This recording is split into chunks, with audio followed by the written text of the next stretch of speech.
আমার দেশের স্বাদ গন্ধ আমার সবচেয়ে প্রিয়। আমার জয় যেমন দেশের জয়, দেশের আনন্দ মানে আমার আনন্দ। লংতরাইয়ের গুঁড়ো মশলা হোক বা সর্ষের তেল, আমার দেশের প্রোডাক্ট। আর সেই লংতরাই দিয়ে রান্না যখন খাই তখন পাই দেশের স্বাদের আনন্দ। সবার সাথে সেই স্বাদের আনন্দ ভাগ করে নেবার মজাই আলাদা। দেশের স্বাদের আনন্দ লংতরাই। লংতরাই, রান্নায় তোমাকে চাই। 2 দিনের ত্রিপুরা সফর শেষে দিল্লি ফিরে গেলেন কেন্দ্রীয় স্বরাষ্ট্রমন্ত্রী অমিত শাহ। সারলেন সীমান্ত সুরক্ষা নিয়ে উচ্চ পর্যায়ের বৈঠক। 2 দিনের ত্রিপুরা সফর শেষ করে দিল্লি ফিরে গেলেন কেন্দ্রীয় স্বরাষ্ট্রমন্ত্রী অমিত শাহ। শুক্রবার সন্ধ্যায় আগরতলার মহারাজা বীর বিক্রম বিমানবন্দরে ভারতীয় বায়ুসেনার এক বিশেষ বিমানে তিনি দিল্লির উদ্দেশ্যে রওনা হন। বিমানবন্দরে তাকে বিদায় জানাতে উপস্থিত ছিলেন ত্রিপুরার মুখ্যমন্ত্রী ডক্টর মানিক সাহা সহ প্রশাসনের উচ্চপদস্থ আধিকারিক ও রাজনৈতিক নেতৃত্ব। ত্রিপুরা সফর ছাড়ার আগে আগরতলায় সীমান্ত সুরক্ষা সংক্রান্ত একটি অত্যন্ত গুরুত্বপূর্ণ এবং উচ্চ পর্যায়ের বৈঠকে সভাপতিত্ব করেন কেন্দ্রীয় স্বরাষ্ট্রমন্ত্রী। এই প্রশাসনিক বৈঠকে মুখ্যমন্ত্রী ডক্টর মানিক সাহা ছাড়াও উপস্থিত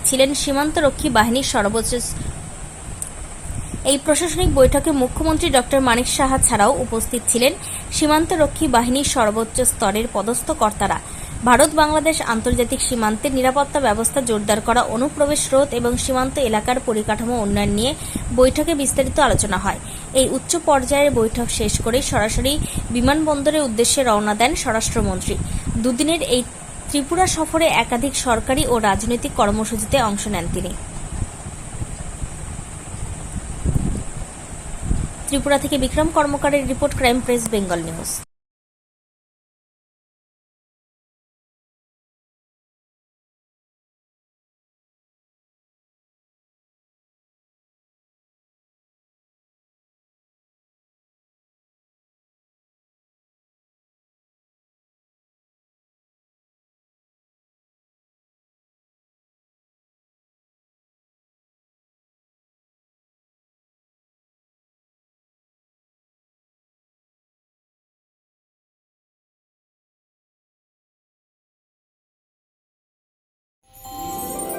আমার দেশের স্বাদ গন্ধ আমার সবচেয়ে প্রিয়।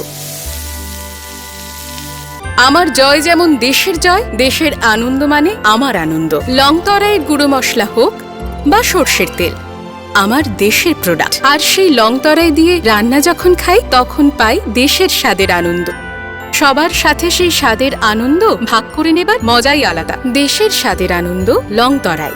লংতরাই, রান্নায় তোমাকে চাই।